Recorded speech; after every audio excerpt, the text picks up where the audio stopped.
Today, I'm going to tell you about 3 specific secrets you should never give away. 3 things that once you share them, you can't take back. 3 boundaries that will decide whether people see you as strong and untouchable or exposed and easy to manipulate.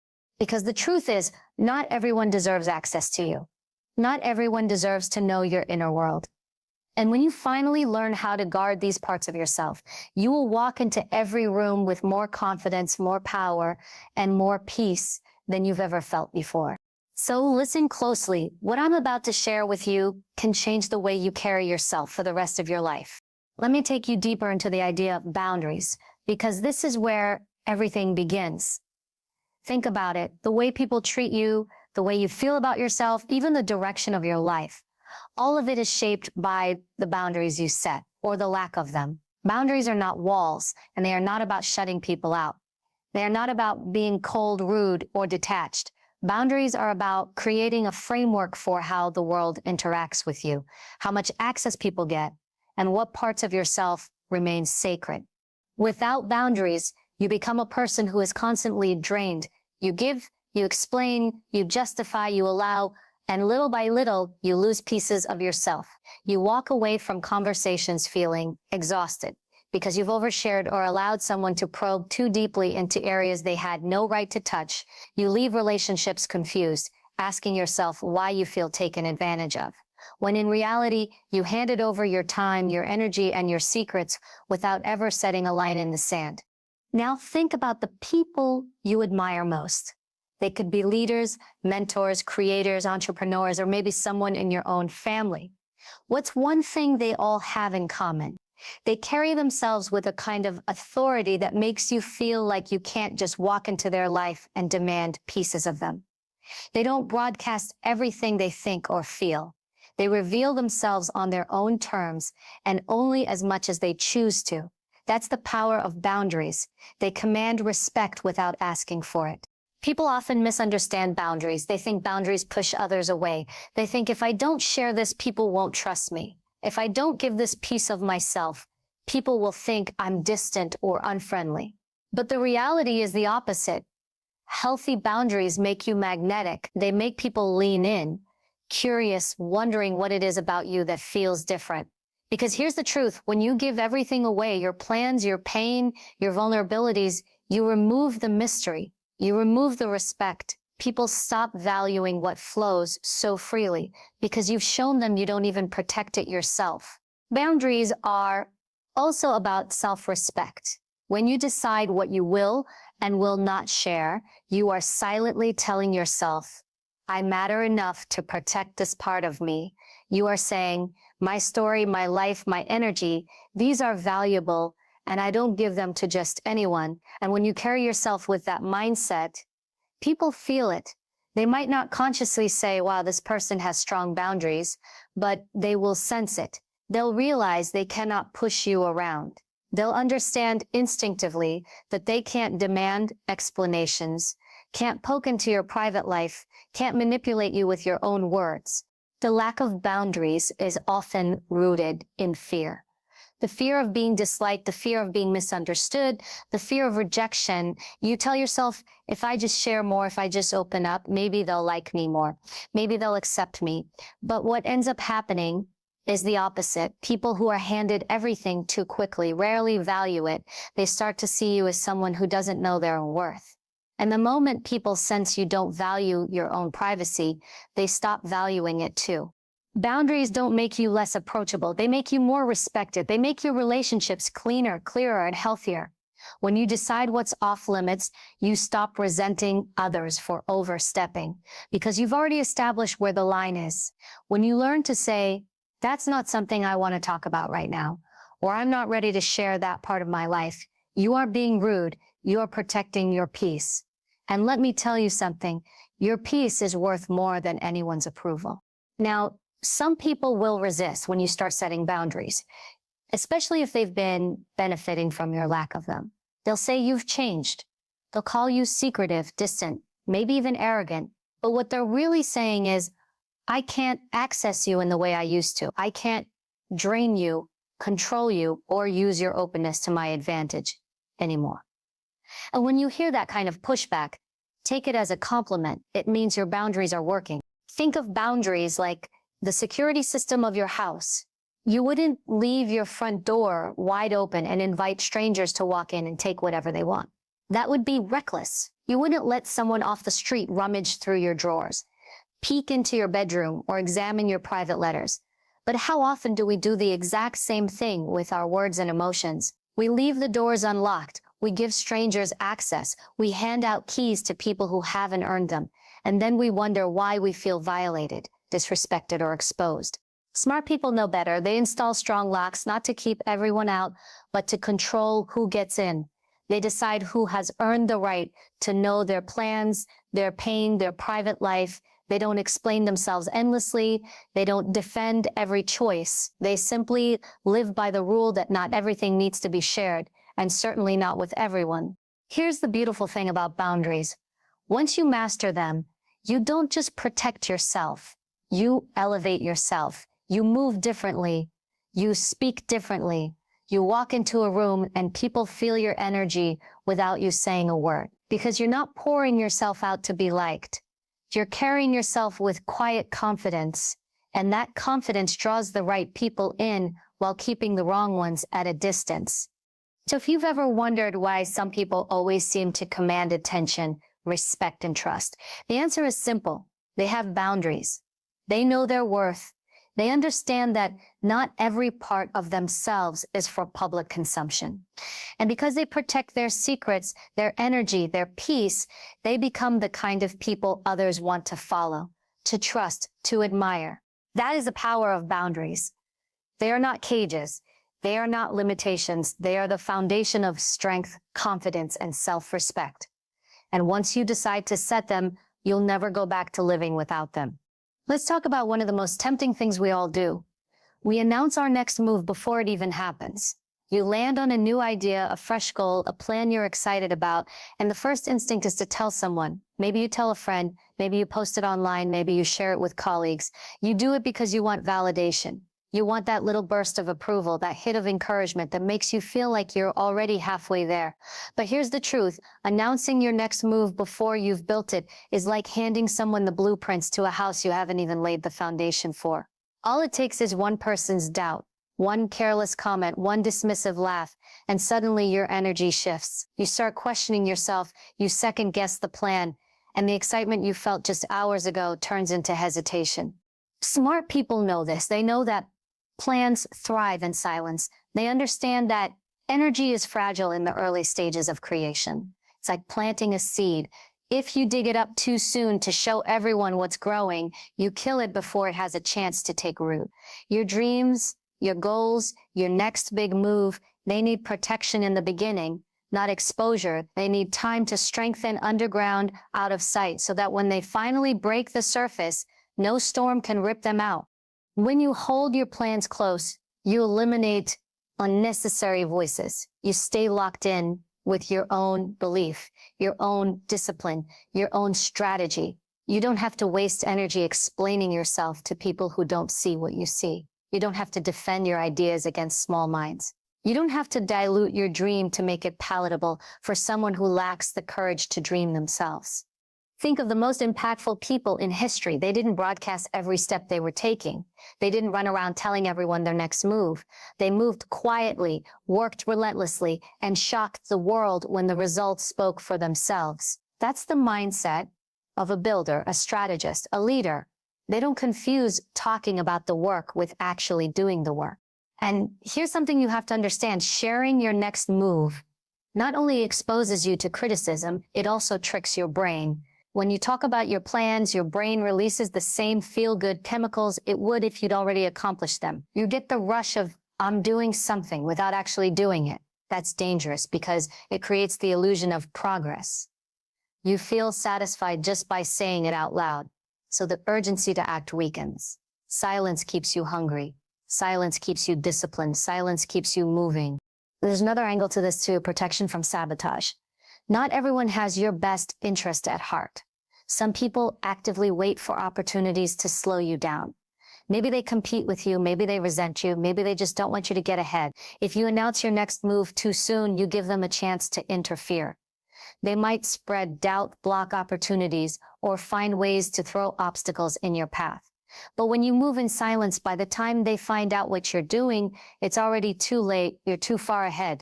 Think about chess. The smartest players don't telegraph their strategy.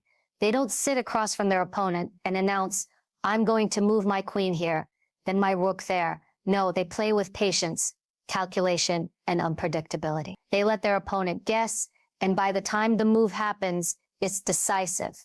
That's how you need to treat your life. Every plan you announce prematurely is like showing your opponent your hand in the middle of the game. This doesn't mean you never share anything with anyone. It means you become selective. You build a circle so tight, so trusted, that when you do share, it's only with people who can truly support you or add value. But the rest of the world, they get to see the results, not the rehearsal. They get to witness the outcome, not the brainstorming. They get to applaud your success, not pick apart your blueprint. And let's be honest, there's a thrill in that. There's power in unveiling something no one saw coming. Imagine the impact of saying nothing for months, and then one day launching your business, finishing your book, getting that promotion, making that leap. People will be stunned. They'll say, when did you do all this? How did I not know? That's the beauty of working in silence. Your results speak louder than any announcement ever could. Your plans deserve protection. Your future deserves privacy. You don't owe the world a play-by-play of your journey. You owe yourself the discipline to stay quiet until the work is done. Because when you finally reveal what you've been building, it won't just be an announcement, it will be undeniable proof. And that is how smart people move. Quietly, intentionally, powerfully. Not with chatter, not with empty promises, but with results that no one can argue with. There are certain parts of your life that should never be placed on display, no matter how tempting it feels to share them. One of the most sacred is your private life, your relationships, your personal struggles, your vulnerabilities. These are not for public consumption. They are not meant to be casual conversation topics with coworkers, acquaintances, or strangers online. They are yours to guard, yours to protect, and yours to choose carefully when and where to share. Think about it. Your private life is the most intimate reflection of who you are.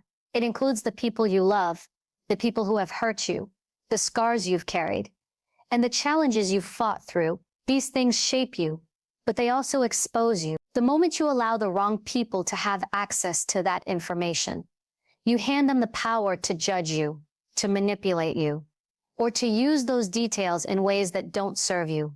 Not everyone who listens to your story has good intentions. Some are waiting quietly for opportunities to exploit the very things you've revealed. Let's say you're going through a struggle in your relationship. Maybe it's conflict, maybe it's heartbreak, maybe it's something deeply personal. The second you start sharing every detail with people who don't have your best interests at heart, you invite opinions, gossip, and judgment. Smart people understand this. And that's why they keep their personal relationships and vulnerabilities under lock and key. They know that the more you protect, the more control you have. They realize that a relationship built between two people should not be built on the opinions of 10 others. They understand that struggles are better worked through in silence, with the right confidants, not thrown into the arena for public commentary. And what about vulnerabilities, the weaknesses, insecurities, and emotional wounds that you carry? These can be the sharpest tools in the wrong hands. Imagine telling someone about a past mistake that still haunts you, or an insecurity you've battled for years. In the moment, maybe it feels like release. Maybe you feel connected because you've opened up. But what happens when conflict arises? What happens when that person decides to turn against you? More often than not, they will use your vulnerability as ammunition. They'll throw it in your face, remind you of your scars, or spread it to others. What was once your private truth becomes a weapon used to cut you down.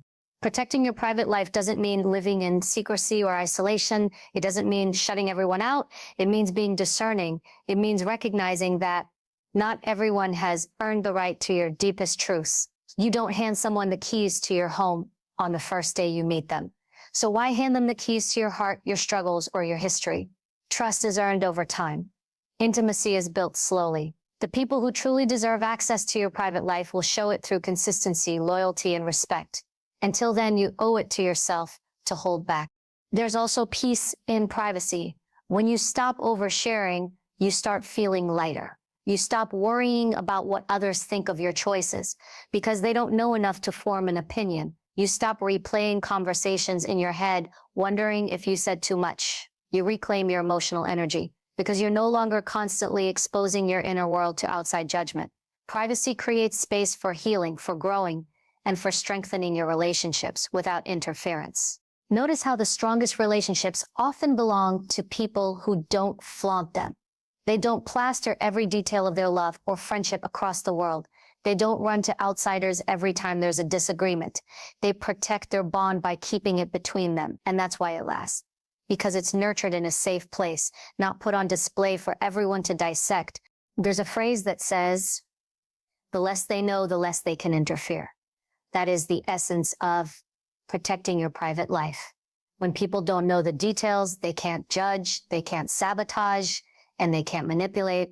All they can do is guess. And guesswork is powerless compared to truth. So ask yourself this, are you handing out your secrets too freely? Are you allowing casual conversations, social media posts, or temporary connections to expose the parts of you that deserve protection? If the answer is yes, it's time to shift. It's time to draw the line. Start practicing the art of silence when it comes to your private life. Learn to smile and say, that's personal, or I'd rather not get into that. The right people will respect your boundary. The wrong ones will push. And when they do, you'll know they never deserved access in the first place. Your private life is your fortress. Guard it. Protect the people you love. Protect the struggles you've overcome.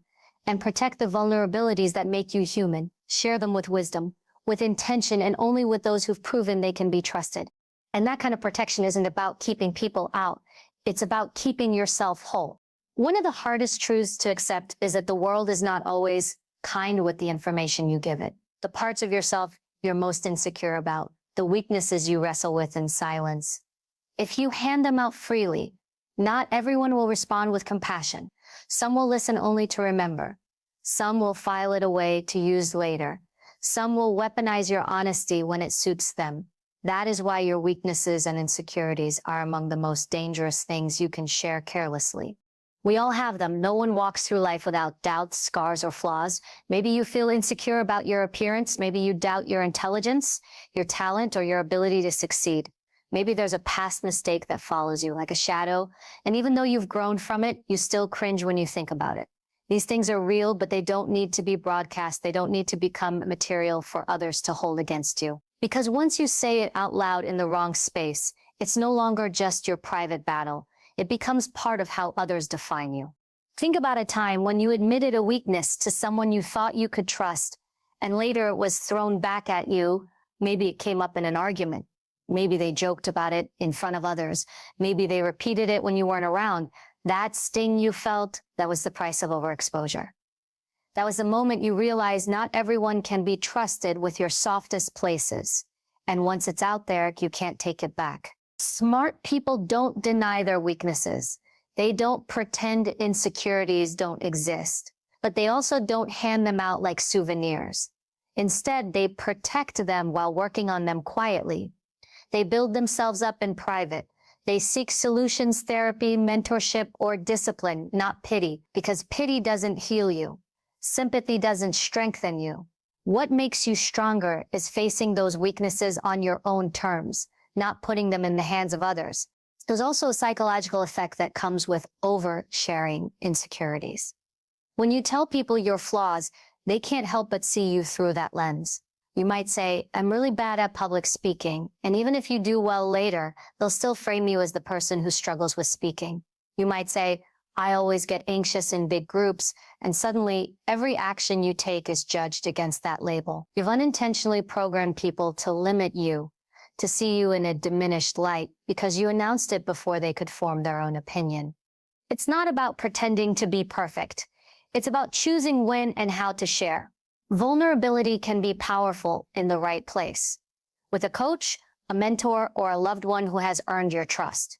But vulnerability in the wrong place is like bleeding in front of sharks. You think you're being open, but what you're really doing is attracting predators. And predators come in many forms: coworkers who compete with you, friends who secretly envy you, or even strangers online who take pleasure in tearing others down. Protecting your weaknesses doesn't mean hiding forever. It means being strategic. Work on your insecurities in private and let your progress speak for you. If you know you're afraid of failure, don't tell the world. Just quietly build resilience. If you know you lack confidence, don't broadcast it. Practice confidence until it becomes natural.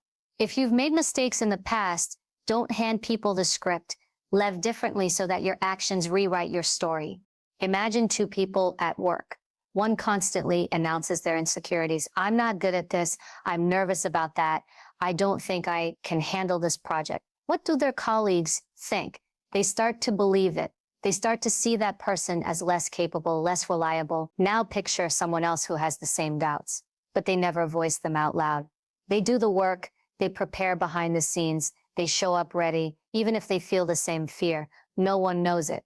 The impression they leave is strength. And over time, their private practice turns into public confidence. That's the difference. It's also important to understand that your weaknesses are temporary.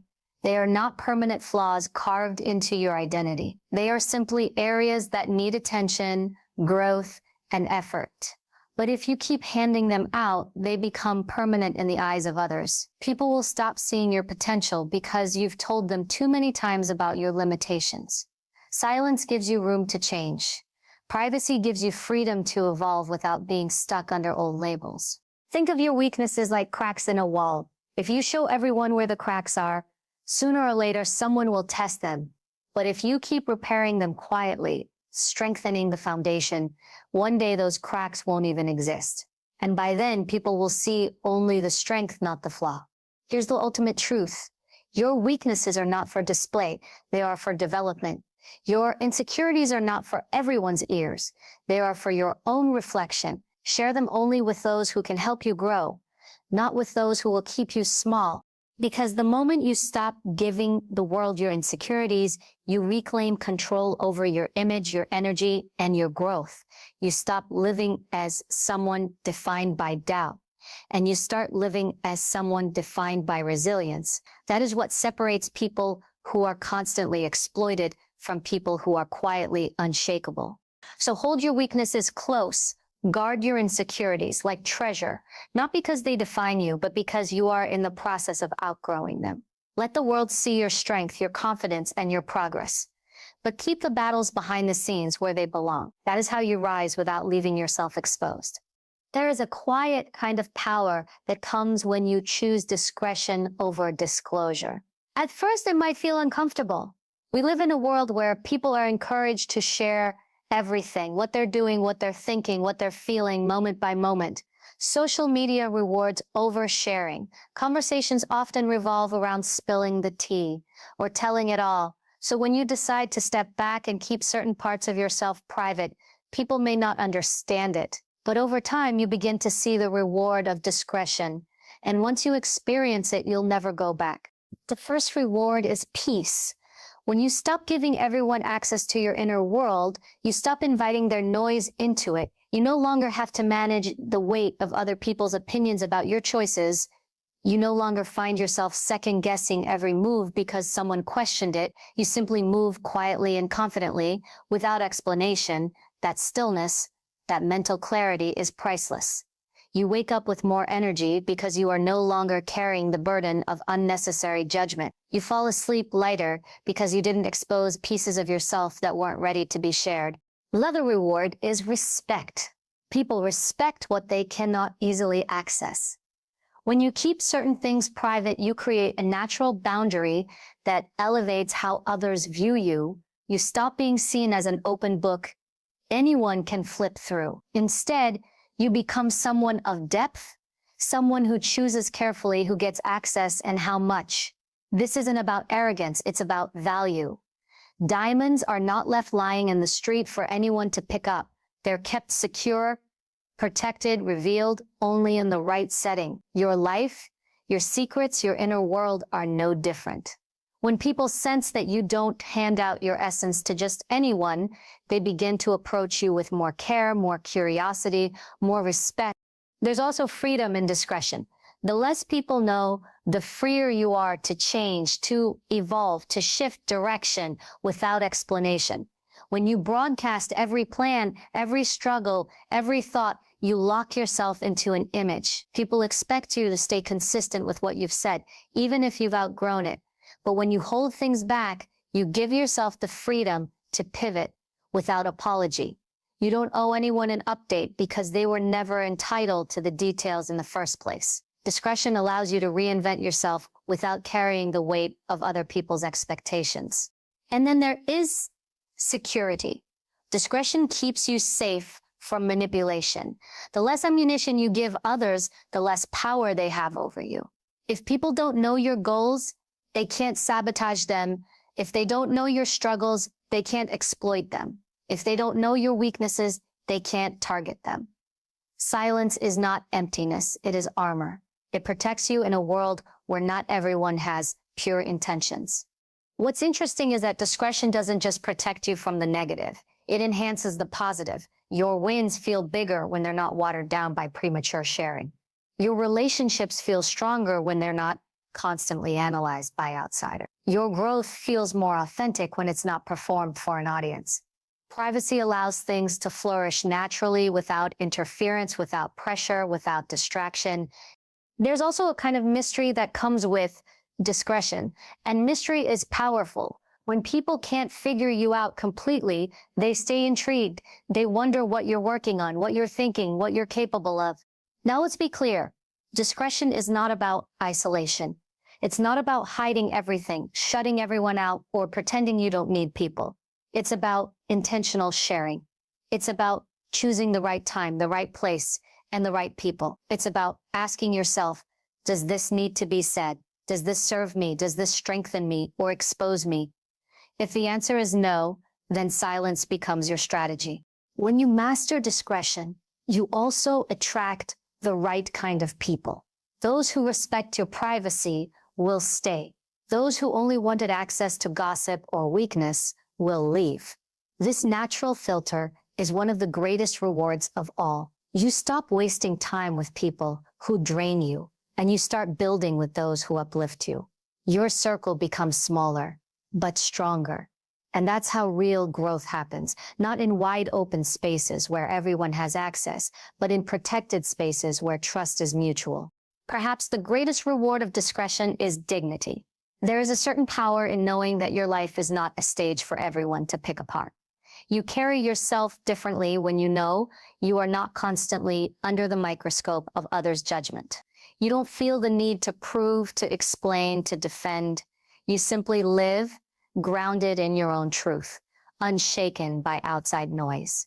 That dignity is what makes people look at you and say, there's something about them. They can't always name it, but they feel it. That something is the strength of a person who values discretion. So while the world is busy shouting, oversharing, and exposing themselves for attention, you can move differently, quietly, strategically, intentionally. You can guard your peace, your relationships, your growth, and let the results speak for you. And when they do, the impact will be louder, clearer, and more lasting than any words you could have spoken along the way. That is the reward of discretion, peace, respect, influence, freedom, security, mystery, dignity. It is not weakness.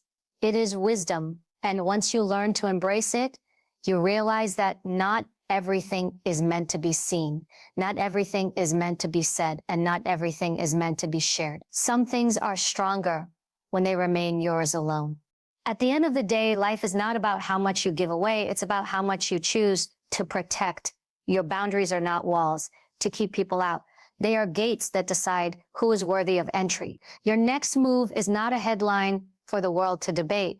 It's a mission you execute until the results speak louder than words. Your private life is not a stage for strangers. It is the sanctuary where love, trust, and healing grow strongest when shielded. And your weaknesses, they are not weapons to hand out freely. They are challenges to conquer in silence, transforming them into strengths no one can touch. The truth is, not everyone deserves access to you. Not everyone deserves your story, your plans, or your vulnerabilities. When you learn to guard these parts of yourself, you will discover a freedom you've never known before. A freedom from judgment, from sabotage, from manipulation. A freedom that allows you to move with confidence, to live with dignity, and to command respect without ever demanding it. So the next time you're tempted to overshare, stop and remember this. Silence is not emptiness. It is power. Privacy is not weakness. It is wisdom. And discretion is not secrecy. It is strategy. Love your life with boundaries. Move with intention. Protect what matters. Because when you stop giving away your power, you finally step into it. And that is where the strongest, most unshakable version of you begins.